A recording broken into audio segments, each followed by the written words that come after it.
Osmania university యువమిత్రులందరికీ అంతర్జాతీయ మానవత్వ దినోత్సవ శుభాకాంక్షలు. డిసెంబర్ 2025 108 సంవత్సరాల చరిత్ర కలిగిన భారతదేశంలోనే అత్యంత పురాతన యూనివర్సిటీలలో 7వ స్థానాన్ని,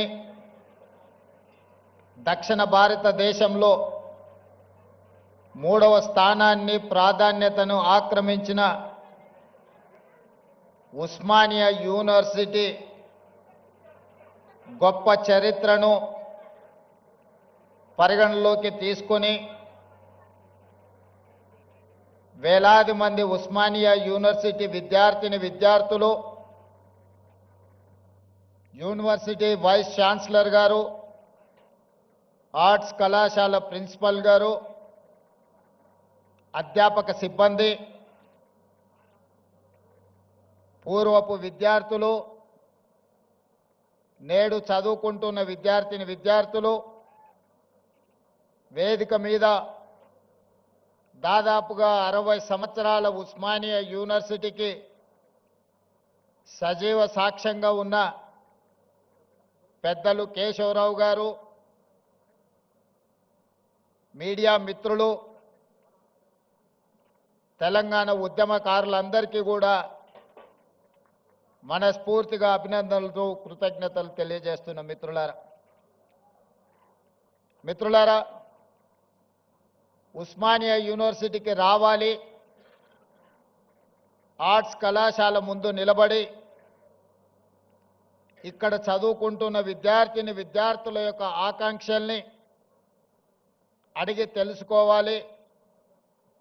ఒకనాడు తెలంగాణ ఉద్యమ సందర్భంగా ఈ వేదిక మీద నుంచే స్వరాష్ట్ర ఆకాంక్షను బలంగా వినిపించి 4 కోట్ల తెలంగాణ ప్రజల యొక్క ఆకాంక్షను ఈనాడు సాధించిన తెలంగాణ రాష్ట్రంలో సమస్యలు పరిష్కారం అయినవా లేదా, ఒకనాటి తెలంగాణ చరిత్రను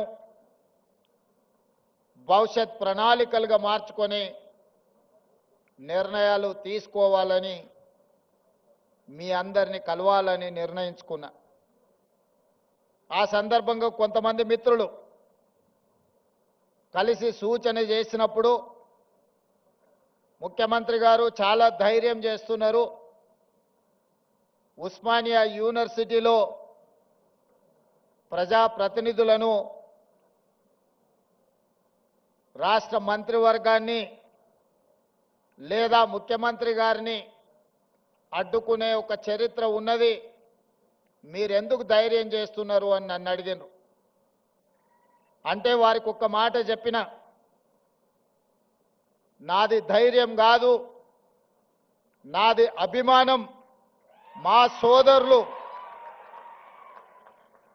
మా తమ్ముళ్ళు, మా చెల్లెండ్లు తెలంగాణ భవిష్యత్తుకు పునాదులు వేసే మా యువమిత్రులు ఉన్న ఉస్మానియా యూనివర్సిటీ ఆర్ట్స్ కళాశాల దగ్గరికి వెళ్ళడానికి ధైర్యం కాదు కావాల్సింది, అభిమానం కావాలి.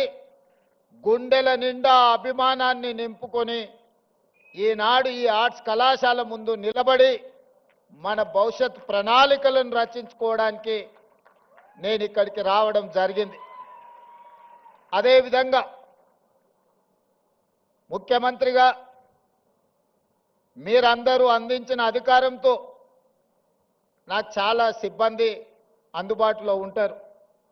ఎక్కడికి వెళ్తున్నా అక్కడ ఏం మాట్లాడాలో పేజీలకు పేజీలు, పుస్తకాలకు పుస్తకాలు రాసిచ్చి ఐఏఎస్ పరీక్షకు ప్రిపేర్ అయినట్టుగా ఉపన్యాసాలకు మమ్మల్ని ప్రిపేర్ చేస్తుంటారు. వాళ్ళు ఇంత కట్ట కాగితాలు నాకు తెచ్చిండ్రు.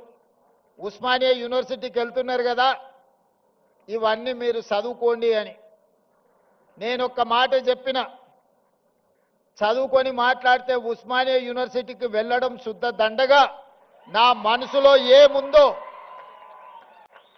నా జీవితంలో 56 సంవత్సరాల అనుభవం, నల్లమల అటవీ ప్రాంతంలో ఉన్న ఒక మారుమూల పల్లె నుంచి వ్యవసాయ కుటుంబం నుంచి వచ్చిన నేను ప్రభుత్వ పాఠశాలలో చదువుకొని గ్రామీణ వాతావరణంలో పెరిగి గ్రామీణ వాతావరణంలో ఉన్న పేదరికాన్ని, కుల వివక్షను, జాతి వివక్షను, సమస్యలతో కొట్టుమిట్టాడుతున్న వెనుకబడిన ప్రాంతాలలో పెరిగిన వాణ్ణి. నాకు కొత్తగా మీరు రాసిచ్చి నాకు చదువుపిచ్చి చదువు నేర్పించి మా తమ్ముళ్ళ మా చెల్లెళ్ళ ముందల మాట్లాడించడానికి ప్రయత్నం చెయ్యకండి. నాకు ఏమనిపించిందో, నా కళ్ళతో ఏమి చూశానో, నాకు ఈనాడు అవకాశం వస్తే ఏమి పరిష్కరించాలనుకుంటున్నానో వాటినే నేను మాట్లాడతాను. వాటి నుంచి విద్యార్థుల సూచనలు తీసుకొని తెలంగాణ మేధావుల యొక్క అనుభవాలను రంగరించి ఈ విశ్వవిద్యాలయాన్ని అంతర్జాతీయ ప్రమాణాలతో తీర్చిదిద్దాలని ఈనాడు ఒక మంచి సంకల్పంతోని ఆలోచనతోని నేను ఇక్కడికి రావడం జరిగింది. మిత్రులారా, ఈ ప్రాంతానికి నేను నిన్న చెప్పిన, ఇవాళ కూడా నేను చెప్పదలుచుకున్నా. గ్లోబల్ సమ్మిట్ వేదిక మీద ప్రపంచ స్థాయి ప్రముఖులు అందరూ హాజరైన వేదిక మీద నుంచి నేను ఒక అంశాన్ని ప్రస్తావించిన. ఈ దేశంలో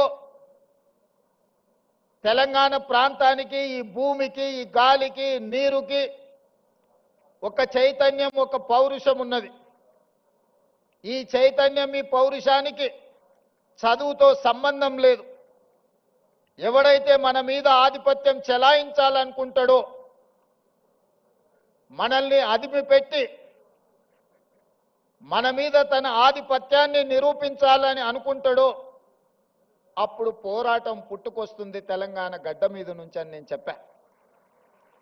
ఆనాడు దండకారణ్యంలో పుట్టిన కొమరం భీముడు పీజీలు పిహెచ్డీలు చదవలేదు. సామాన్యుల గుండె చప్పుడుని అర్థం చేసుకున్నాడు. కొమరం భీముడు ఆనాడు జల్ జమీన్ జంగల్ అనే ఒక నినాదాన్ని ఆనాటి పాలకుల మీద, ఆధిపత్యం చెలాయించిన వాళ్ళ మీద ఉద్యమాన్ని ఊపిరిగా తీసుకొని, పోరాటాన్ని పునాదిగా వేసుకొని మర పిరంగులై పేలితే ఆనాటి పాలకులకు గజగజలాడిన అటవీ ప్రాంతంలో పుట్టిన అడవి బిడ్డ, ఆదివాసి బిడ్డ ఆధిపత్యాన్ని సహించలేదు అంటే ఈ నేలకున్న చరిత్ర ఎలాంటిదో నేను అంతర్జాతీయ ప్రముఖులకు చెప్పదలుచుకున్నా. ఆ తర్వాత నిజాములు, రజాకర్లు ఈ ప్రాంతం మీద ఆధిపత్యం చెలాయించడమే కాకుండా వారి రాచరికాన్ని నిలుపుకోవడానికి రాక్షస కృత్యాలకు పాల్పడుతూ ఈ తెలంగాణ ప్రజల మీద దాష్టికాన్ని ప్రదర్శించారు. ఆనాడు చదువుతో సంబంధం లేని దొరల గడీలలో వాళ్ళ పాదాల కిందతో నలిగిపోతున్న సందర్భంగా రైతులంతా ఏకమై సాయుధ రైతాంగ పోరాటాన్ని నిర్మించి భూమి కోసం, భుక్తి కోసం, విముక్తి కోసం ఆకాశమంత ఎత్తున ఉద్యమాన్ని చేపట్టిన చాకలి ఐలమ్మ, దొడ్డి కొమరయ్య ఇలాంటి పోరాట యోధులు మనుల కోసమో, మాణిక్యాల కోసమో, మక్తాల కోసమో, జమీన్ల కోసమో, జాగీర్దార్ భూముల కోసమో కొట్లాడాలి. వాళ్ళ మీద ఆధిపత్యం చెలాయిస్తున్న దొరల గడీల మీద పిరంగులై పేలి గడీలను నేలమట్టం చేసి మనకు ఒక స్వతంత్రాన్ని సిద్ధింపజేసిండ్రు. సాయుధ రైతాంగ పోరాటం అది. ఆ తర్వాత ఉమ్మడి రాష్ట్రంలో మంచి జరుగుతుందని, సామాజిక సమస్యలు పరిష్కారం అవుతాయని, తద్వారా మన జీవన ప్రమాణాలు పెరుగుతాయని 6 దశాబ్దాలు ఎదురు చూసినాం. ఆశించిన ఆకాంక్షలు, మన ఆలోచనలు నీరు గారిపోవడంతో ఇక పోరాటమే ఊపిరిగా, ఈ పోరాటం ద్వారా అయినా మన సమస్యలు శాశ్వతంగా పరిష్కారం కావాలి, ఇక దానికోసం నడుము బిగించాలని ఉస్మానియా కాకతీయ యూనివర్సిటీల విద్యార్థులు నడుము బిగించారు. మొదటి దశ తెలంగాణ ఉద్యమం కావచ్చు, మలి దశ తెలంగాణ ఉద్యమం కావచ్చు. మొట్టమొదట దండకారణ్యంలో ఒక విప్లవం పుడితే, రెండవసారి నల్గొండ లాంటి జిల్లాలలో, గ్రామాలలో భూమి కోసం, భుక్తి కోసం, విముక్తి కోసం పోరాటాలు పుట్టినాయి. మూడవసారి ఈ ప్రజల గుండె చప్పుడు తెలంగాణకు గుండెకాయ లాంటి ఉస్మానియా యూనివర్సిటీ వేదిక మీద నుంచి ఇక్కడి విద్యార్థులే పోరాటానికి నడుము బిగించి మొదటి దశ తెలంగాణ ఉద్యమాన్ని ముందుకు నడిపించారు. ఆనాడు తెలంగాణ ఉద్యమ సమస్య శాశ్వత పరిష్కారం జరగకపోవడం వల్ల వందలాది మంది ఈ యూనివర్సిటీలో చదువుకున్న విద్యార్థులు అడవి బాట పట్టిర్రు, నక్సల్ బరి ఉద్యమాలను నడిపించారు. అందులో నుంచి పుట్టుకొచ్చిన వాళ్ళే గద్దరన్న లాంటి వాళ్ళు ఎంతో మంది ఈ సమాజానికి దిక్సూచులైన వాళ్ళే కాదు. ఈ ఉస్మానియా యూనివర్సిటీ గొప్ప ఆర్థిక మేధావి పివి నరసింహారావు గారిని, ఉత్తమ పార్లమెంటేరియన్ జైపాల్ రెడ్డి గారిని, పోరాటాలకు స్ఫూర్తినిచ్చిన జార్జి రెడ్డిని, ప్రజా యుద్ధ నౌక గద్దరన్నను ఈ యూనివర్సిటీ మనకు ఒక గొప్ప వరంగా ఇచ్చింది. చాలా మంది మేధావులు, ప్రపంచంలోనే గుర్తింపు పొందిన జ్ఞానులను ఈ యూనివర్సిటీ మనకు అందించింది. ఈ యూనివర్సిటీ మలిదశ తెలంగాణ ఉద్యమంలో మనల్ని అందరినీ ముందుకు నడిపింది. ఆనాడు ఈ ఉస్మానియా యూనివర్సిటీ గడ్డ మీద నుంచే కాదు, గల్లీలలో, తండాలలో, గూడాలలో, మారుమూల పల్లెల్లో ఎక్కడ ధూమ్ధాం జరిగినా ఆ ధూమ్ధాం వేదికల మీద నుంచి జయ జయ హే తెలంగాణ నాదాన్ని, నినాదాన్ని అందశ్రీ గారు మనకు అందించారు. బడికే ఎల్లని ఒక పేదవాడి బిడ్డ గొప్ప ఆసు కవిగా తెలంగాణ ఉద్యమ స్ఫూర్తిని నింపి ప్రతి గూడెంలో, ప్రతి గుండెల్లో జయ జయ హే తెలంగాణ నినాదాన్ని నింపి తెలంగాణ రాష్ట్రాన్ని సాధించడంలో బడికెళ్ళని అందశ్రీ ప్రతి బడిలో ఈ తెలంగాణ నినాదాన్ని ఈరోజు వినిపించే పరిస్థితి ఈ ఉస్మానియా యూనివర్సిటీ కల్పించింది. అందుకే మిత్రులారా, ఎప్పుడు సమాజానికి ఏ సమస్య వచ్చినా ఆ సమస్య మీద ఈ యూనివర్సిటీ విద్యార్థులు కదలడం ద్వారా ఆ సమస్యకు పరిష్కారం దొరికింది. ఆ పరిష్కారమే స్వరాష్ట్ర తెలంగాణ ఆకాంక్ష.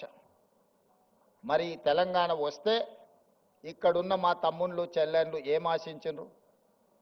ఎవరి ఆస్తులు అడగలే, ఎవరి ఫామ్ హౌజులు అడగలే, వాళ్ళు సంపాదించుకున్న సొమ్ములో వాటాలు అడగలే. ఏం అడిగినరు మా తమ్ముళ్ళు? స్వేచ్ఛను అడిగినరు, సామాజిక న్యాయం అడిగినరు, సమానమైన అవకాశాలు అడిగినరు.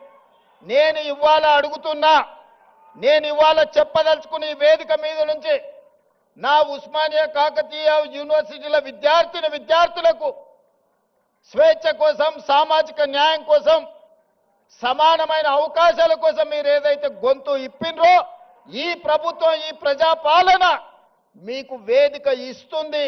మీరు ఎదగండి. మీరు డాక్టర్లు కాండి, లాయర్లు కాండి, ఇంజనీర్లు కాండి, ఐఏఎస్లు కాండి, ఐపీఎస్లు కాండి, గొప్ప మేధావులు కాండి, ప్రపంచానికే దిక్సూచిగా మారే గొప్ప వ్యక్తులుగా మీరు రాణించాలి. మరి ఇదంతా జరగాలి అనంటే పునాదులు బలంగా ఉండాలి. 108 సంవత్సరాల చరిత్ర కలిగిన ఈ ఉస్మానియా యూనివర్సిటీని కాలగర్భంలో కలపడానికి కొంతమంది కుట్రలు చేసిరు. ఆ కుట్రలను ఛేదించి మీరు ప్రజాపాలనను తెచ్చుకున్నారు. ఎవరి గురించి రాజకీయ విమర్శలు నేను చేయదలుచుకోలేదు. 2 ఏళ్ల నుంచి మాట్లాడుతున్నారు కొంతమంది. కొన్నిసార్లు నాకు అనుమానం వస్తుంది, తెలంగాణ పట్ల, ప్రభుత్వ విద్య పట్ల వీళ్లకు అవగాహన ఉన్నదా లేదా అని. వాళ్ళు అంటారు, రేవంత్ రెడ్డి గవర్నమెంట్ స్కూల్లో చదువుకున్నాడు, గ్రామీణ ప్రాంతంలో నుంచి వచ్చిండు, ఈయనకు పరిపాలన చేత కాదని. ఒక్క విషయమైతే నేను చెప్పదలుచుకున్న, ఉస్మానియా ఆర్ట్స్ కళాశాల ముందు నుంచి నేను గుంటూరులో చదువుకోలేదు మిత్రులారా. నేను గుంటూరులో చదువుకోలే. గూడు పుటాని నాకు తెలియదు. నల్లమల్ల అడవుల్లో నుంచి వచ్చిన క్రూర మృగాలను చూసినను, సాధు జంతువులను చూసినను, పేదవాడి సమస్యలను చూసినను. పుట్టినప్పటి నుంచి దళితులతోని, గిరిజనులతోని, బలహీన వర్గాలతోని, మైనారిటీలతోని కలిసిమెలిసి పెరిగిన వాళ్ళ సమస్యలు చూసిన. నాకు కొత్తగా అక్కర్లేదు. గుంటూరులో చదువుకున్న వాళ్ళకు పేదరికం చూడాలంటే మెర్సిడీస్ బెంజ్ కారుల్లో పోయి ఎక్స్కర్షన్ లాగా, ఓహో పేదరికం ఇట్లుంటుందా, మీ భూమి మీ మట్టి అట్లుంటుందా, మీకు చిరిగిపోయిన బట్టలు ఇట్లుంటాయా, మేము ఎప్పుడు చూడలేదని వాళ్ళకు పేదరికం ఇట్లుంటుందని ఒక ఎక్స్కర్షన్ లాగా ఉండొచ్చు.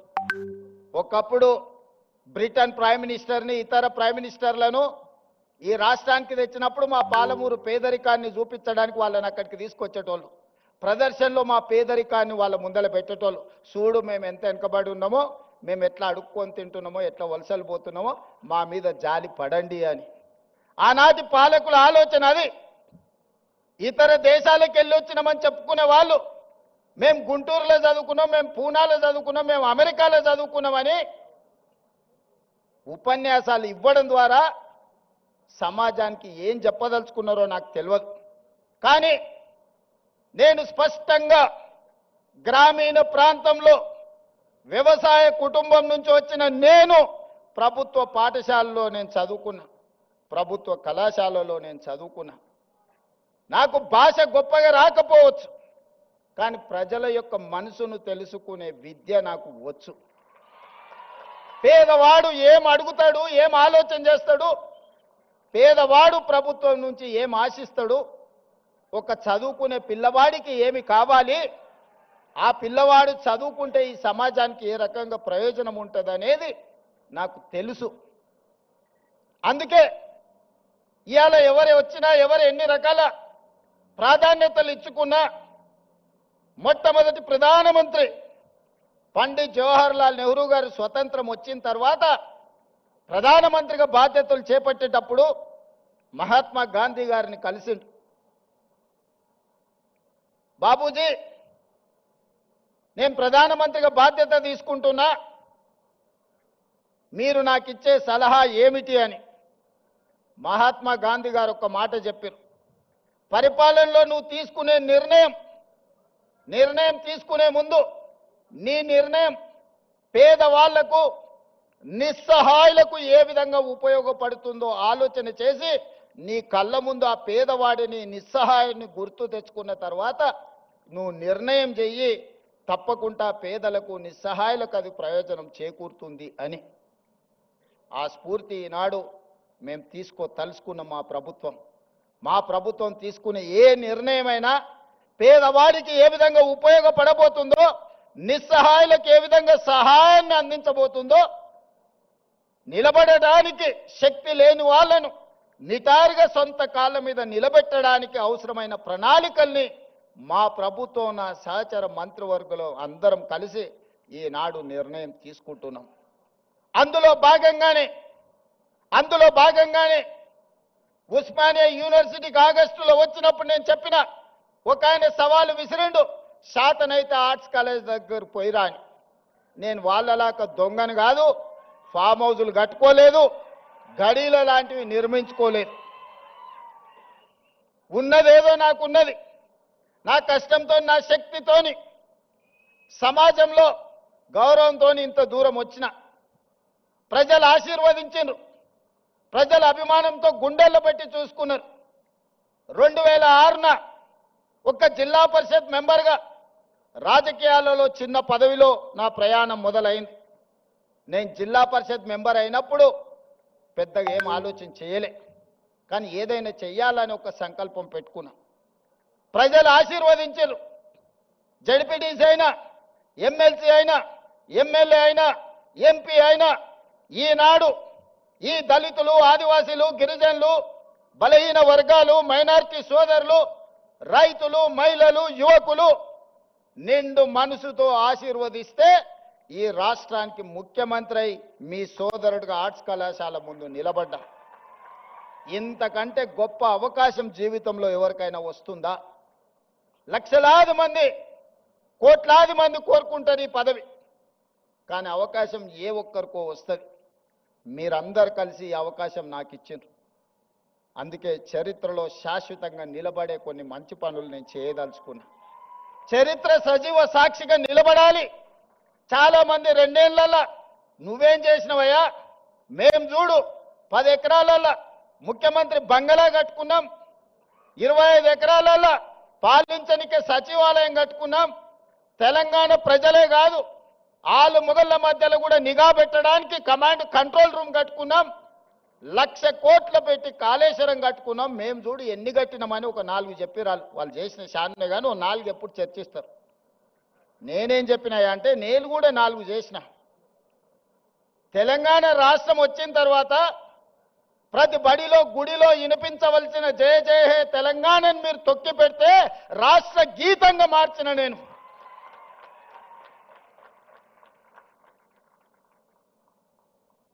ఆనాడు తెలుగు తల్లి ఎవడికి రా తల్లి, నాకు అన్నం పెట్టిందా, నా కడుపు నింపిందా, ఎవడికి కావాలిరా తెలుగు తల్లి అని ప్రగల్భాలు పలికిన గొప్ప మాటలు మాట్లాడిన వాళ్ళు 10 ఏళ్లలో ఈ సమాజానికి తెలంగాణ తల్లి ఎట్లుంటుందో బహుజనుల తెలంగాణ తల్లిని వాళ్ళు ఆవిష్కరించలేకపోయినారు. అందుకే దొరల గడీలలో పెరిగిన తెలంగాణ తల్లి కాదు, బహుజనులలో బస్తీలలో నుంచి వచ్చిన తెలంగాణ తల్లి నిండు మనసుతో దర్పం ఉట్టిపడేలా ఈ జాతికి తెలంగాణ తల్లిని అంకితం చేసి ప్రతి సంవత్సరం డిసెంబర్ 9 నాడు తెలంగాణ తల్లి అవతరణ ఉత్సవాలను జరుపుకునే సమస్యని మనం పరిష్కరించుకున్నాం. ఈనాడు మన కళ్ళ ముందు నిలువెత్తు తెలంగాణ తల్లి, బహుజనుల తెలంగాణ తల్లి ఈనాడు తెలంగాణ రాష్ట్రంలో మనం ఆవిష్కరించుకున్నాం. ఇదే కాదు, 30-40 ఏళ్ల నుంచి వర్గీకరణ మీద రగులుతూనే ఉంది. నీవురుగప్పిన నిప్పుల వర్గీకరణ సమస్య మన యూనివర్సిటీలలో, మన కళాశాలల్లో, మన గుండెల్లో, మన మనసుల్లో ఎప్పటికప్పుడు ఆ సమస్య రగులుతూనే ఉంది. ఆ సమస్య మా దళిత బిడ్డల మధ్యలో ఒక విభజన రేఖను గీత గీసింది. దేశంలో ఏ రాష్ట్రం కూడా ఈ సమస్యను పరిష్కరించడానికి ఆలోచన చేయలే. 2 వర్గాలుగా విడిపోయిన మా దళిత బిడ్డల్ని ఒక్క దగ్గర కూర్చోబెట్టాలంటే ఈ సమస్యకు శాశ్వత పరిష్కారం ఉండాలి అని మాదిగ ఉపకులాల వర్గీకరణ సమస్యను పరిష్కరించి ఈనాడు శాశ్వతంగా సమస్యకు ఒక పరిష్కారాన్ని చూపించి మా దళిత సోదరులందరూ ఒక్క దగ్గర కూర్చునే విధంగా ఎవరెంతున్నారో వాళ్ళకంత ఇవ్వాలి అన్న ఆలోచన చేసి మొట్టమొదటి రాష్ట్రం తెలంగాణ రాష్ట్రం ఇయాల వర్గీకరణ సమస్యను పరిష్కరించింది. ఇది సామాజిక సమస్యను మా ప్రభుత్వం పరిష్కరించింది. ఆనాడు తెల్ల దొరలు ఉన్నప్పుడు జనగణనలో కులగణన జరిగింది. 100 సంవత్సరాలు పూర్తి చేసుకున్న ఈ దేశంలో బలహీన వర్గాల లెక్క తేల్చినోడే లేడు. చెయ్యాలన్న ఆలోచన చేసినా అది ముందుకు సాగలేదు. 100 ఏళ్ల సమస్యను మేము ఆలోచన చేసి socio economic, education, employment, political and caste survey పకడ్బందీగా చేసి 4 కోట్ల తెలంగాణ ప్రజలలో ఎవరు ఎంతమంది ఉన్నారో పక్కాగా లెక్క కట్టి 100 ఏళ్ల సమస్యకు జనగణనలో కులగణన సమస్యను పరిష్కరించినాం. మనం చేయడం వల్ల కేంద్ర ప్రభుత్వం మీద ఇవాళ ఒత్తిడి వచ్చి 2026 సంవత్సరంలో జనగణనలో కులగణనను చేర్చాల్సిన పరిస్థితి ఈ దేశ ప్రధానమంత్రికి కల్పించి ఒక సామాజిక సమస్యకు శాశ్వత పరిష్కారాన్ని చూపించినాం. అంబేద్కర్ గారు చెప్పిండ్రు, రంగుల మేడలు అద్దాల మేడలు రంగుల గోడలంటే అభివృద్ధి కాదు.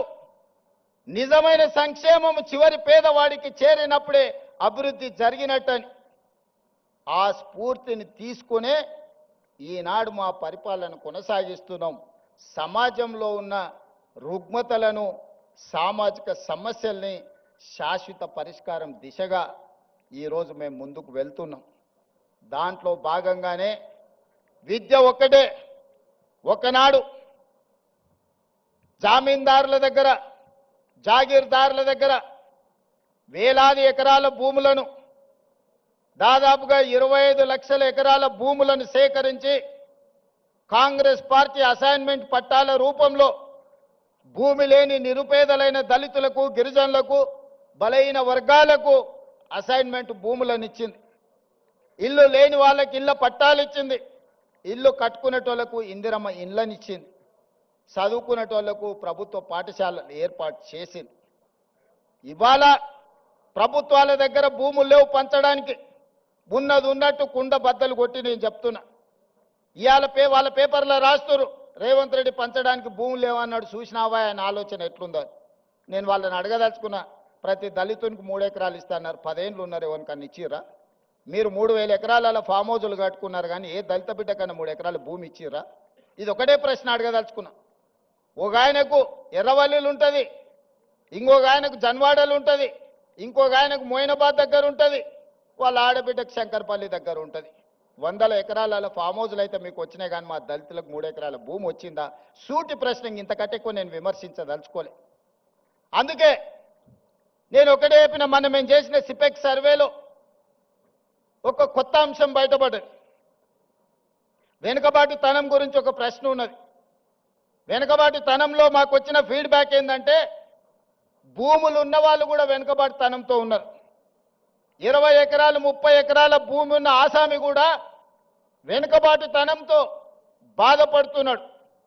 నేను అడిగిన, అరే 20 ఎకరాలు 30 ఎకరాలు తెలంగాణలో అంటే ఏ మూలకు పోయినా 30-40 లక్షలకి ఎకరం భూమి కదా, 10-20 కోట్ల ఆస్తుంటే వీళ్ళని ఎట్లా వెనుకబాటుతనం అంటావు అని అంటే, మా సర్వే రిపోర్ట్ ఏం చెప్పిందంటే చదువు లేకపోవడం వల్ల వాళ్ళు వెనుకబాటుతనాన్ని అనుభవిస్తున్నారు. భూమి కాదు సమస్య, ఆ కుటుంబంలో చదువుకోకపోవడం వల్ల, ఆ కుటుంబంలో ఎవరికి చదువు లేకపోవడం వల్ల వాళ్ళు వెనుకబాటుతనంతో ఉన్నారు.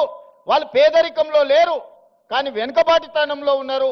పేదరికం వేరు, వెనుకబాటుతనం వేరు. భూమి లేకపోవడం పేదరికం కావచ్చు, ఇల్లు లేకపోవడం పేదరికం కావచ్చు, చదువు లేకపోవడం వెనుకబాటుతనము. చదువు ఉంటే ముందడిగేస్తారు. ఇవాళ మీ బిడ్డలే మా కాసిం, భూమి ఎంతుందో నాకు తెలియదు, ప్రొఫెసర్ కాసిం అయి ఆర్ట్స్ కాలేజ్కి ప్రిన్సిపాల్ అయ్యింది. ఇక్కడ ఉన్న కుమార్ ఉండొచ్చు, ఆ వెనకాల ఉన్న గంట చక్రపాణి గారు ఉండొచ్చు. వీళ్ళందరూ ఇవాళ చదువుకున్నారు కాబట్టే ఈరోజు సమాజంలో ఒక గుర్తింపు, గౌరవంతో పాటు వెనుకబాటుతనం అనే పదమే వాళ్ళ దరిదాపుల్లో రాకుండా ఉన్నది. అందుకే వాటిని గుర్తించిన, ఆలోచన చేసిన, ఈ సమాజంలో వివక్ష నుంచి బయటికి తీసుకురావాలి. వివక్ష అనేది గ్రామాల నుంచి పారద్రోలాలి అనంటే, వెనుకబాటుతనాన్ని నిర్మూలించాలి అనంటే ప్రతి మారుమూల ప్రాంతంలో విద్యా అవకాశాలు పెంచాలి. ఆనాడు పండిట్ జవహర్లాల్ నెహ్రూ గారు ఎడ్యుకేషన్, ఇరిగేషన్ ప్రాధాన్యత ఉంటే ఈనాడు అదనంగా కమ్యూనికేషన్ కూడా మనం యాడ్ చేసినాం. సోనియా గాంధీ గారు రైట్ టు ఎడ్యుకేషన్ యాక్ట్ తీసుకొచ్చారు. నేను ఇవాళ టీచింగ్ స్టాఫ్ ఇక్కడ ఉన్న మిత్రులందరికీ నా మనసులో ఉన్న ఆవేదనను నేను మీకు చెప్పదలుచుకున్నా. 1,25,000 మంది టీచర్లు ఉన్నారు. ఇవాళ 25 లక్షల పైగా పాఠశాలలు ఉన్నాయి తెలంగాణలో ప్రభుత్వాన్ని. ఆ పాఠశాలల్లో 18 లక్షల మంది విద్యార్థులు చదువుకుంటారు. కానీ ప్రైవేట్లో 11 లక్షల పాఠశాలలే ఉంటే, 11,000 పాఠశాలలే ఉంటే 33 లక్షల మంది విద్యార్థులు చదువుకుంటున్నారు. మరి ఎంఏ బిఎడ్ చదువుకున్న ప్రభుత్వ పాఠశాలల్లో టీచర్లుండి 25,000 పైగా పాఠశాలలుంటే ప్రభుత్వ పాఠశాలలో ఎందుకు విద్యార్థులు తక్కువ ఉన్నారు? టీచర్లు ఉన్న దగ్గర పిల్లలు లేరు, పిల్లలు ఉన్న దగ్గర టీచర్లు లేరు. ఇట్లాంటి సమస్యలు ఎందుకు వస్తున్నాయి అని మేము చూసినాం. విద్య అందుబాటులో ఉంది, కానీ నాణ్యమైన విద్య లేదు. ఈరోజు సమాజానికి విద్య సమస్య కాదు, నాణ్యమైన విద్య సమస్య. ఇవాళ ఇంజనీర్లకు కొదవలేదు, సర్టిఫికెట్లు ఉన్న ఇంజనీర్లు ఉన్నారు, కానీ వాళ్ళకు అవసరమైన నైపుణ్యం లేదు.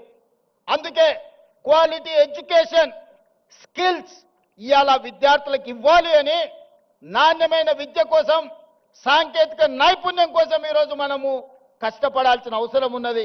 ఇక్కడున్న టీచింగ్ స్టాఫ్నైనా, ఇక్కడున్న పరిపాలకులైనా నా సూచన ఒక్కటే, విద్య ఒక్కటే మన జీవితాలలో మార్పు తెస్తుంది. విద్య ఒక్కటే మన జీవితాలలో వెలుగును తెస్తుంది. విద్య ఒక్కటే మనల్ని వెనుకబాటు తనాన్ని నుంచి బయటికి తీసుకొస్తుంది. విద్య ఒక్కటే మన ఆత్మ గౌరవాన్ని పెంచుతుంది. విద్య ఒక్కటే మన తల్లిదండ్రుల కళ్ళలో ఆనందాన్ని, వెలుగులను నింపుతుంది. ఆ విద్య, నాణ్యమైన విద్య, సాంకేతిక నైపుణ్యంతో కూడుకున్న, శిక్షణతో కూడుకున్న సాంకేతిక నైపుణ్యాన్ని ఇవ్వాలనుకున్నాం. కుల వివక్షను తొలగించాలి అనంటే ఎస్సీ హాస్టల్ ఒక దగ్గర, ఎస్టీ హాస్టల్ ఇంకొక దగ్గర, మైనారిటీ హాస్టల్, బీసీ హాస్టల్ వేరే వేరే ఊరు బయట కట్టిన తర్వాత ఆ ఎస్సీ హాస్టల్లో చదువుకున్న యువకుడి మైండ్లో ఏముంటుందో ఒక్కసారి ఆలోచన చేయండి. మేము ఎస్సీలం, దళితులం కాబట్టే కదా ఊరు బయట మాకు బడి పెట్టిరని అనుకుంటున్నాం. మేము ఆదివాసులం, గిరిజనులం కాబట్టే కదా ఇసిరేసినట్టు మమ్మల్ని ఎక్కడనో పెట్టినరు అనుకుంటున్నారు. బీసీలు, మైనారిటీలు కూడా అదే ఆలోచన. అందుకే ఈ వివక్ష పోవాలి, మనందరం మనుషులుగా కలిసి ఉండాలి, మనలో మానవత్వము నిండాలి అనంటే వీటిని తొలగించాలి, కులం అనే అడ్డుగోడల్ని తొలగించాలి. అందుకే young India integrated residential schools SC, ST, BC, minority, upper caste అందరూ కలిసి చదువుకునే విధంగా 100 నియోజకవర్గాలలో each residential school in 25 acres campus 200 కోట్ల రూపాయలు ఒక్కొక్క పాఠశాలకి ఇచ్చి ఈ కులం అనే అడ్డుగోడల్ని తొలగించి అందరు కలిసి కట్టుగా 2500 నుంచి 3000 మంది స్టూడెంట్స్ ఒక్కొక్క పాఠశాలల్లో దాదాపుగా 100 నియోజకవర్గాలలో 2.5 నుంచి 3 లక్షల మంది విద్యార్థులు ఒక్క దగ్గర కలిసి చదువుకునే విధంగా ఈరోజు ఆ వివక్షను తొలగించడానికి యంగ్ ఇండియా ఇంటిగ్రేటెడ్ రెసిడెన్షియల్ స్కూళ్ళను మనం ప్రారంభించుకున్నాం. ఈ పేరు ఎక్కడి నుంచి అని మీరు అనుకోవచ్చు. యంగ్ ఇండియా ఈ పేరు నాది కాదు, ఈ పేటెంట్ రైట్ మహాత్మా గాంధీ. దేశ స్వతంత్రం కోసం 1921 నుంచి 1931 వరకు దేశ స్వతంత్ర ఉద్యమాన్ని ఉవ్వెత్తున తీసుకెళ్లాలి, ప్రజలకు సమాచారాన్ని చేరవేయాలని ఆనాడు మహాత్మా గాంధీ గారు ఒక పత్రిక నడిపినారు. ఆ పత్రిక పేరే యంగ్ ఇండియా. ఆ యంగ్ ఇండియా స్ఫూర్తితోనే మహాత్మా గాంధీ గారు ఇచ్చిన సందేశంతో ఈరోజు యంగ్ ఇండియా ఇంటిగ్రేటెడ్ రెసిడెన్షియల్ స్కూల్స్ని మనం స్టార్ట్ చేసుకున్నాం. ఇదే కాదు, స్కిల్స్. అందుకే యంగ్ ఇండియా ఇంటిగ్రేటెడ్ స్కిల్ యూనివర్సిటీని మనం మొదలు పెట్టుకున్నాం. మీకు ఉస్మానియా ఉంది, కాకతీయ ఉంది, పాలమూరు ఉంది, మహాత్మా గాంధీ ఉంది, ఇట్లా చెప్పుకుంటూ పోతే సెంట్రల్ చాలా యూనివర్సిటీలు ఉన్నాయి. ఈ యూనివర్సిటీలలో విద్య బోధిస్తున్నాం. అవసరమైన సాంకేతిక నైపుణ్యాన్ని బోధించడానికి ఒక యూనివర్సిటీ ఉండాలని ఆలోచన చేసి యంగ్ ఇండియా స్కిల్స్ యూనివర్సిటీని దేశంలోనే మొట్టమొదటిసారి పబ్లిక్ ప్రైవేట్ పార్ట్నర్షిప్లో Anand Mahindra, Apollo hospitals, Reddy labs, లేకపోతే ఇట్లాంటి ఎంతో మంది నిష్ణాతులు, ఒక దేవయ్య గారు డాక్టర్గా వరంగల్ దళితుడు ఈరోజు అమెరికాలో ఎంత ఉన్నత స్థానానికంటే అతని ఆస్తి, అతని పిల్లల ఆస్తి లెక్కేస్తే ఒక 4-5 లక్షల కోట్ల రూపాయల ఆస్తి ఉండొచ్చు. ఒక వరంగల్లో పుట్టిన దళిత బిడ్డ దేవయ్య ఈరోజు యంగ్ ఇండియా స్కిల్స్ యూనివర్సిటీలో బోర్డ్ ఆఫ్ డైరెక్టర్. ఎందుకంటే వాళ్ళ నుంచి మీకు ఇన్స్పిరేషన్ రావాలి. వాళ్ళు మీ మంచి భవిష్యత్తు కోసం ప్రతి సంవత్సరం 1,10,000 మంది ఇంజనీరింగ్ గ్రాడ్యుయేట్స్ తెలంగాణ రాష్ట్రం నుంచి పాస్ అవుతారు. వాళ్ళ తల్లిదండ్రులు గ్రామాలలో ఉండే, అయ్యా మా పిల్లగాడు ఇంజనీరింగ్ చదువుకున్నాడు, పెద్ద నౌకరీ అయ్యా, నువ్వు ముఖ్యమంత్రి అని వస్తుంటారు కొడంగల్ నుంచి. వాడిని పిలిచి అప్లికేషన్ పెట్టుకోరంటే వానికి రాయనికి వస్తలేదు. వేరే పని చేసేటోనికి పని ఇప్పించుడు నాకు అలకగా ఉన్నది, ఇంజనీరింగ్ చదివిండి అంటే ఇప్పించుడు చాలా కష్టంగా ఉన్నది. ఇది నేను కొంచెం బాధతో చెప్తున్నా. సర్టిఫికెట్ అయితే వచ్చింది కానీ సాంకేతిక నైపుణ్యం లేదు. అందుకే యంగ్ ఇండియా స్కిల్స్ యూనివర్సిటీ ప్రారంభించి ఆ పిల్లలకు శిక్షణ నైపుణ్యాన్ని ఇచ్చి వాళ్ళని ప్రయోజకులను చెయ్యాలి. ఈరోజు సమాజంలో డిమాండ్ ఉంది కానీ సప్లైలో ఉన్నారు కానీ సమానమైన నైపుణ్యం లేదు. అందుకే యంగ్ ఇండియా స్కిల్స్ యూనివర్సిటీని ప్రారంభించినాం. ఒలింపిక్స్లో మీరు చూస్తున్నారు, చిన్న చిన్న దేశాలు ఎన్నెన్నో గోల్డ్ మెడల్స్ తెస్తున్నాయి. మన దేశానికి ఎప్పుడు అందులోకి పోయేటానికి కూడా వస్తలేదు. టీవీ కాడ చూసి సప్పట్లు కొట్టే సినిమాలో నేను చూసిన సునీల్ గవాస్కర్, సచిన్ టెండూల్కర్, గచ్చిబౌలి దివాకర్ అని బ్రహ్మానందం డ్రెస్ వేసుకొని కూర్చుంటాడు. చెప్తుంటాడు సునీల్ గవాస్కర్, సచిన్ టెండూల్కర్ నన్ను తొక్కేసిండ్రు, అందుకే నేను ఇక్కడ డ్రెస్ వేసుకొని క్రికెట్ ఆడతానని టీవీ ముందర అందరిని కూర్చోబెట్టి డ్రెస్ వేసుకొని అందరికీ గొప్పలు చెప్పుకుంటుంటాడు. నేను కూడా గచ్చిబౌలి దివాకర్నని. అట్లనే మన స్కిల్స్ విషయంలో కూడా మన నేతలు మాట్లాడుతుంటారు, ఇక వచ్చే గోల్డ్ మెడల్స్ అని. అయిపోయినాక ఒక్కడు కనిపిస్తలేడు. అందుకే 2036లో ఒలింపిక్స్లో గోల్డ్ మెడల్స్ సాధించాలి అంటే మన నైపుణ్యంతో కూడుకునే చిన్న పిల్లల్ని 10 ఏళ్ళు 11 ఏళ్ళు ఉన్నప్పుడే వాళ్ళ యొక్క నైపుణ్యాన్ని గుర్తించి మట్టిలో మాణిక్యాలను వెలికి తీయాలి. 10-12 ఏళ్ళు శిక్షణ ఇస్తే కానీ ఒలింపిక్స్లో ఒక గోల్డ్ మెడల్ సాధించలేడు. అందుకే వాటి కోసం ఈనాడు యంగ్ ఇండియా స్పోర్ట్స్ యూనివర్సిటీని మనం ప్రారంభించుకున్నాం. దీంట్లో గొప్ప గొప్ప క్రీడాకారులను తీసుకున్నాం. ఈరోజు అభినవ్ బింద్రా, అదేవిధంగా Kapil Dev, football all India captain, ఇట్లాంటి వాళ్ళందరూ ఆ స్పోర్ట్స్ బోర్డులో ఉన్నారు. Ravikanth Reddy India volleyball captain, Arjun award మన తెలంగాణ బిడ్డ కూడా అందులో ఉన్నారు.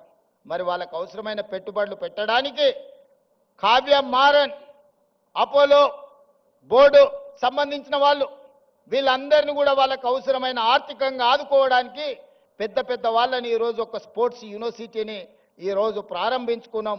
తొందరలోనే 10-12 ఏళ్ళు ఎస్సీ ఎస్టీ బీసీ రెసిడెన్షియల్ స్కూళ్ళలో చదువుకునే పిల్లల్లో ఉండే క్రీడా నైపుణ్యాన్ని గుర్తించి వాళ్ళని తీసుకొచ్చి యూనివర్సిటీలో శిక్షణ ఇచ్చి 2036లో తెలంగాణ నుంచి ఒలింపిక్స్లో గోల్డ్ మెడల్ సాధించడానికి ఈరోజు ప్రణాళికలు సిద్ధం చేస్తున్నాం.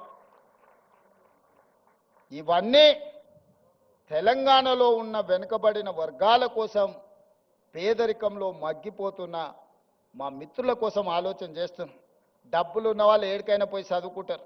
వాళ్ళు స్టాన్ఫర్డ్, ఆక్స్ఫర్డ్, లండన్ ఎకనామిక్స్, ఎక్కడికైనా స్కూల్ ఆఫ్ ఎకనామిక్స్లో ఎక్కడో పోయి చదువుకుంటారు. వాళ్ళ గురించి నేను ఆలోచన చేయాల్సిన పని లేదు. అక్కడికి పోలేని వాళ్ళను, అక్కడికి ఎదగాలనుకుంటున్న వాళ్ళకు కూడా మరి ఏమైనా చెయ్యాలి కదా. అందులో భాగంగానే మిత్రులారా ఈ ఉస్మానియా యూనివర్సిటీని వేదిక చేసుకోదలుచుకున్నా. 1000 కోట్లు అనేది పెద్ద విషయం కాదు. నేను డబ్బుల రూపంలో చూడట్లేదు, ఖర్చు రూపంలో చూడడం లేదు. ఇది నా భవిష్యత్ తరాల కోసం పెట్టుబడిగా చూస్తున్నా. ఈ పెట్టుబడి ఈరోజు రాష్ట్ర ప్రభుత్వం ఈరోజు ఇంతకుముందే గచ్చిబౌలిలో టీ హబ్లో ఈరోజు మనం గూగుల్తో ఒక జాయింట్ వెంచర్ స్టార్టప్స్ కోసం ప్రారంభించుకున్నాం. కొత్తగా పరిశోధనలు చేసే వాళ్లకు ఆర్థిక సహాయాన్ని అందించాలి. వాళ్ళకి తెలివి ఉంది, సాంకేతిక నైపుణ్యం ఉంది, వాళ్లకు చెయ్యాలనే ఆతృత ఉన్నది. కానీ ఆర్థికంగా ప్రయోగాలు చేయడానికి ఒక్క రూపాయి లేదు. తల్లిదండ్రులు కూలీనాలి పనులు చేసుకునే పేదవాళ్ళు ఉన్నారు. వాళ్ళ పిల్లల కోసం ఇవాళ స్టార్టప్ ఫండ్ ఇప్పుడు అక్కడి నుంచో ఇక్కడికి వచ్చిన 1000 కోట్లు ఈరోజు పరిశోధన చేసే తెలంగాణ యువతకు అందించాలని అక్కడ ఒక గొప్ప ఆఫీస్ పెట్టి ఆ పిల్లలకు అక్కడ ప్లేస్ ఇవ్వండి, వాళ్ళ పరిశోధనలకు డబ్బులు ఇవ్వండి. ఒకప్పుడు గూగుల్ కూడా 2 విద్యార్థులు ఒక కార్ షెడ్లో మొదలు పెడితే ఇవాళ గూగుల్ అయింది. టెస్లా, ఇలాన్ మస్క్ ఒక చిన్న పరిశోధన చేస్తే ఇలాన్ మస్క్ అయింది. ఇట్లా చాలా కంపెనీలు ప్రపంచంలో స్టార్టప్స్గా మారి మొదట్లో చదువుకున్న విద్యార్థులు చిన్న ప్రయోగం చేస్తే ఆ ప్రయోగంలో వాళ్ళు విజయం సాధిస్తే ఈరోజు ప్రపంచంలోనే ఆగర్భ శ్రీమంతులైనరు. అందుకే ఇవాళ తెలంగాణ ప్రాంతంలో ఉన్న నైపుణ్యాన్ని వెలికి తీయాలని 1000 కోట్ల కార్పస్ ఫండ్ ఈరోజు ప్రభుత్వ పరంగా నేను కేటాయించి మా తెలంగాణ పిల్లలు పరిశోధన చేస్తే ఒక్క రూపాయి కూడా పరిశోధనలో ఇబ్బంది పడొద్దు, వాళ్ళు రాణించాలి, వాళ్ళు బిలియనియర్స్ కావాలి, గ్రామీణ ప్రాంతంలో నుంచి ప్రపంచంతో పోటీ పడాలని 1000 కోట్లు అక్కడ కూడా పరిశోధనల కోసం కేటాయించి ఇంకొక 1000 కోట్లు జీవో తీసుకొని ఈరోజు ఉస్మానియా యూనివర్సిటీకి వచ్చిన. ఉత్త చేతులతో రానని ఆనాడే చెప్పిన. ఉత్తుత్తు మాటలు చెప్పే అలవాటు నాకు లేదు. ఎందుకంటే వ్యవసాయం తెలిసినోని, గ్రామీణ ప్రాంతం నుంచి వచ్చినోని. మన చేనుకు ఏ పురుగు వాడితే ఏ మందు కొట్టాలనో ఏం ఎరువేయాలనో తెలిసినోని. తెలంగాణకు పట్టిన చీడను పీడను ఎట్లా వదిలించాలో నాకు బాగా తెలుసు. వాళ్ళు అనుకుంటుండొచ్చు ఎంగిల్ పీస్ రాదని. జర్మన్కు, జపాన్కు, చైనాకి ఎంగిల్ పీస్ ఏం రాదు నాయన. ప్రపంచాన్ని ఏలుతున్నది చైనా, జపాన్, జర్మనీ. అక్కడ ఇంగ్లీషు రానే రాదు, కనీసం మనం ఏబిసిడీలన్నా రాయగలుగుతున్నాం. మరి ఇవాళ ప్రపంచాన్ని శాసిస్తున్నారు. ఇంగ్లీష్ మాట్లాడే అమెరికా చైనా సప్లైస్ ఆపితే ఒక గంట కూడా బతకలేదు, ఒక 1 అవర్ కూడా అమెరికా జీవించలేదు. అమెరికా ఎంత అప్పు ఉందంటే చైనాకు, వాడిని ఆ అప్పు మొత్తం కట్టడానికి వంగబెట్టి బండ పెడితే మొత్తం అమెరికాని చైనాకు అప్పచెప్పాల్సి వస్తుంది. వానికి ఇంగ్లీష్ వచ్చా? జపాన్కి ఇంగ్లీష్ వచ్చా? జర్మన్లో ఉండే ప్రజలకు ఇంగ్లీష్ వచ్చా? మా ఈడ ఉండే యువమిత్రులకు కూడా ఇంగ్లీష్ రాదు అనేది ఏం పెట్టుకోకండి, అదేం పెద్ద విషయం కాదు. మనకు మానవత్వం ఉండాలి, మనకు మనసు ఉండాలి. ఇవాళ రాష్ట్రాన్ని నేను పరిపాలిస్తలేను అనే మంచిగా 2 ఏళ్ళ నుంచి మీరే చూసారు కదా. కావాలంటే 10 మంది ఇంగ్లీష్ వచ్చిన వాళ్ళని ఉద్యోగస్తులను పెట్టుకుంటే మాట్లాడవా అని చెప్పొచ్చు ఒకరి తర్వాత ఒకరిని. మా తమ్ముళ్ళకు, మా చెల్లెళ్ళకి నేను అదే చెప్పదలుచుకున్నా. మీరు ఆత్మస్థైర్యాన్ని కోల్పోకండి. భాష అనేది ఒక కమ్యూనికేషన్ మాత్రమే, అది నాలెడ్జ్ కాదు. నాలెడ్జ్ వేరు, కమ్యూనికేషన్ వేరు. మనకు నాలెడ్జ్ ఉంది, మనకు కమిట్మెంట్ ఉంది, మనకు కన్విక్షన్ ఉంది. ఈ నాలెడ్జ్, ఈ కమిట్మెంట్, ఈ కన్విక్షన్ దేశంలో, ప్రపంచంలో ఏ స్థాయికైనా ఎదగడానికి ఉపయోగపడుతుంది. మీరందరు కష్టపడండి. 2 ఏళ్లలో ఉస్మానియా యూనివర్సిటీకి కావాల్సిన అన్ని సమస్యలు నేను పరిష్కరిస్తా. టీచింగ్ స్టాఫ్ గురించి కూడా ప్రొఫెసర్ కాసిం గారు, అదేవిధంగా వైస్ ఛాన్సలర్ గారు చెప్పినారు. మీకే స్వేచ్ఛనిస్తున్నాం, కమిటీ వేసినాం, నియామకాలు ఏ విధంగా చేసుకోవాలనో మీకు అటానమస్గా మీకే ఇస్తున్నాం. మా ఇన్వాల్వ్మెంట్ ఉండదు. మీకు ఎవరైనా మంత్రులు, ఎంపీలో, ఎమ్మెల్యేలో ఫోన్ చేస్తే నాకు చెప్పరు. మీకు ఏదైనా పైరవి పట్టుకొని ఎవరైనా వస్తే నాకు చెప్పండి. వాళ్ళు ఉద్యోగాలు ఇప్పించుడు కాదు, పైరవి పట్టుకొని వచ్చిన వాళ్ళ ఉద్యోగాలు ఊడదీసే బాధ్యత నాది. నేను చెప్పను. ఈ వేదిక మీద నుంచి ఆర్ట్స్ కాలేజ్ ముందే మీకు మాటిస్తాను. మీరెవరు వైస్ ఛాన్సలర్లు అయిన వాళ్ళు మీకు కూడా తెలియదు, మీరు వైస్ ఛాన్సలర్లు అవుతారు. అవునా కుమార్, ప్రొఫెసర్ కుమార్ గారు మీరు చెప్పండి, మీకు తెలుసా ఆర్ట్స్ కాలేజ్ అవుతారు అని? టీవీలో చూసుకున్నారు కదా. గంటా చక్రపాణి గారు ఇక్కడనే ఉన్నారు. వాళ్ళు వైస్ ఛాన్సలర్లు అయింది కూడా వాళ్ళ టాలెంట్ను చూసి, వాళ్ళ కమిట్మెంట్ను చూసి వాళ్ళైతే వీటిని సరిదిద్దుతారని ప్రభుత్వం వాళ్ళని వీసీలుగా నియమించింది. వాళ్ళ యొక్క శక్తి, వాళ్ళ యొక్క సామర్థ్యం, వాళ్ళకున్న ఆలోచన, ఇవన్నీ వాళ్ళని వీసీలను చేసింది. రేపు కూడా ఇదే విధానాన్ని మీరు అవలంబించండి. No political obligation, no పైరవి.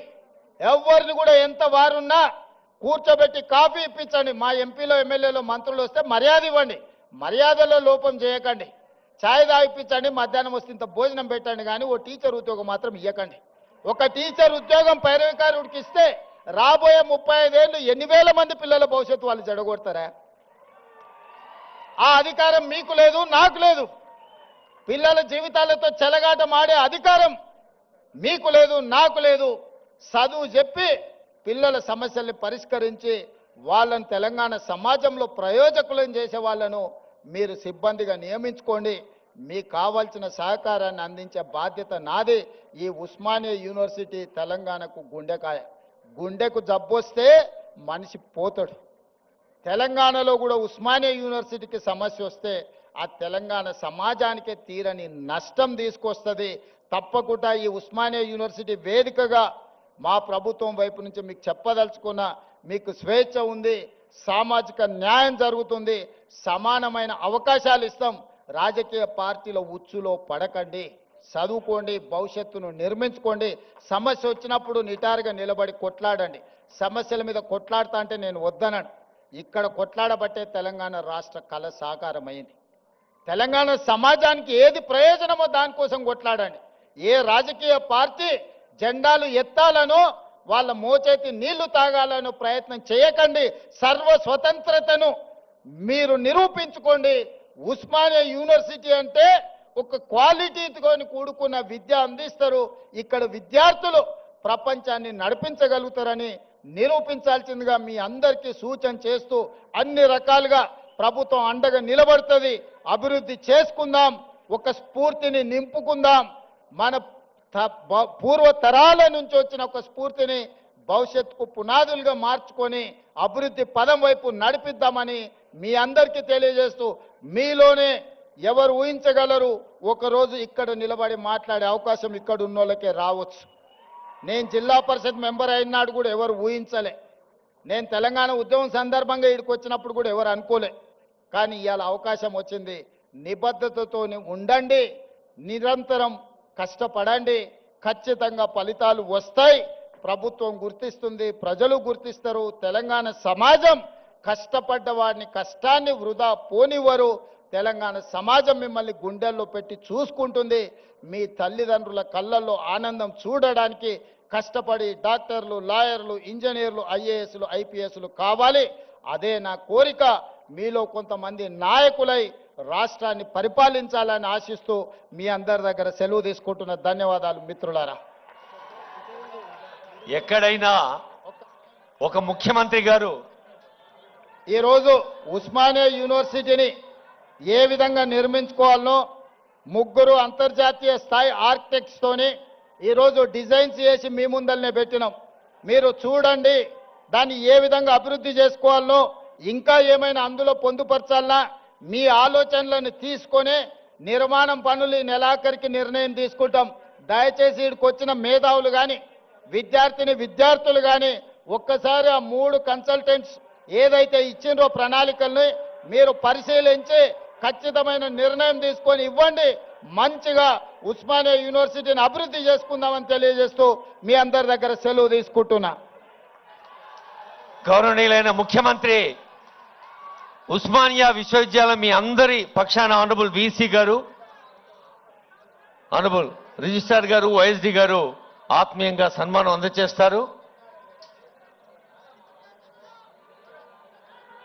ఎక్కడైనా విన్నారా? సాక్షాత్తు ముఖ్యమంత్రి మిమ్మల్ని ఒక పొలిటికల్ ఎగ్జిక్యూటివ్గా, ఒక అడ్మినిస్ట్రేటివ్ ఎగ్జిక్యూటివ్గా ఎదగాలని ఆశించారు. అలాగే కమిట్మెంటు, కన్విక్షను, క్యారెక్టరు త్రివేణిగా సాగాలని